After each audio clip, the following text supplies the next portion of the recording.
Well, hello and welcome to another episode of MMTed Q&A.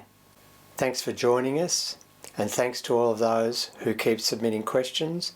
We're trying to get to them as best we can. Tonight, my special guest is Warren Mosler, and I caught up with him from St Croix in the Virgin Islands. Okay, Warren, here's a question from Troy, and it's a US-centric question. Warren Mosler tells us that if you pay your taxes in cash at the IRS office, the Inland Revenue Service office, they give you a receipt and shred the cash. Taxes don't fund spending per se is the implication. But what happens if an IRS agent, instead of shredding the cash, carried it across the street and handed it to another government agency for spending, say the Environmental Protection Agency? Can you explain the difference, if any, from an accounting perspective? Okay, well, from an economic perspective, there's no different than if they had, and then, by the way, they don't shred it themselves. They send it to another company that shreds it. Right.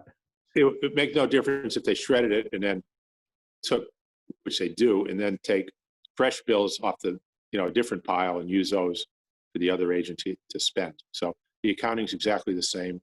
Everything's the same. When the Treasury spends, the Fed debits its account, credits the other person's account. If they don't spend in cash, but they could, first the Treasury would have to buy the cash from the Fed. The Fed would deliver all this cash to the Office of the Treasury, to a car, I guess, armored car, and then they would debit the Treasury's account, reduce the balance in the account. And then the Treasury would deliver it to whoever was going to get it. And that person would presumably put it in his bank account. And so the Treasury would then increase the money in that person's bank account. So, yeah, but accounting is just after the fact record keeping. It's how they keep track of it. It has no effect on the economy or whatever. It's just how the government keeps track of things for posterity. Yeah, I get a lot of emails from people saying, oh, yes, but the central bank has these are constrained by processes where it's all very well to say they're typing numbers into bank accounts when governments spend, but the Reserve Bank of Australia has legislative processes where they've got to have numbers in another account, for example, the tax account, before they can put numbers in another account. Doesn't that mean that taxes fund government spending? Yeah, look, they also have to wait for the clock to turn over. Let's say they're allowed to spend on Tuesday and it's Monday. They can't spend today. They have to wait till tomorrow. So they're all following instructions all the time. Yeah. And that's a whole different thing than being what I call operationally constrained. It's not like they go to change the number in the account and they get an electric shock or something. They just get slapped on the wrist for making a mistake or violating a policy. So yeah, sure, government has constraints.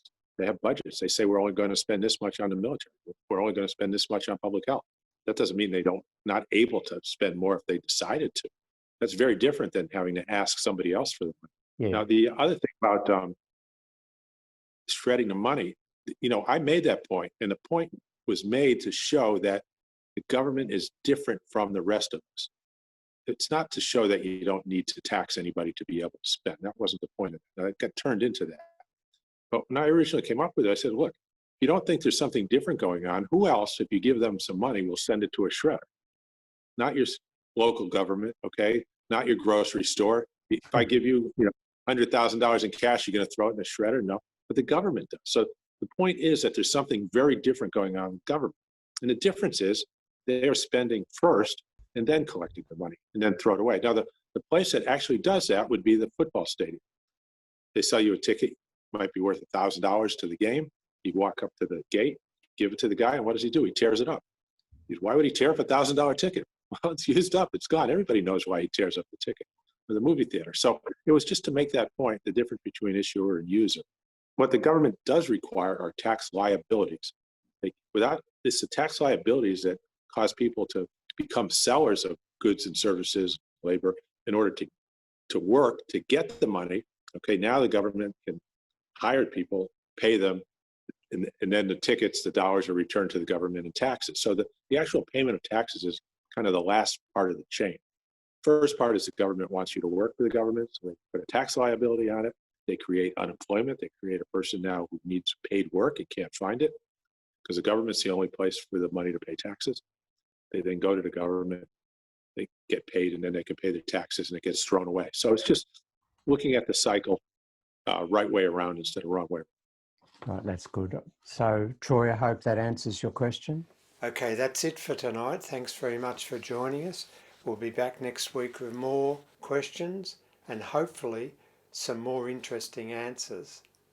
In closing, I just want to thank all of those who have made donations to MMTed so far. We really appreciate that and thank you. MMTed relies on public donations to build our capacity and to get us in a position where we can offer courses free of charge to the general public. We hope to start floating courses in September of this year. So if you can help, we really appreciate it. Thank you. Until next week, see you later.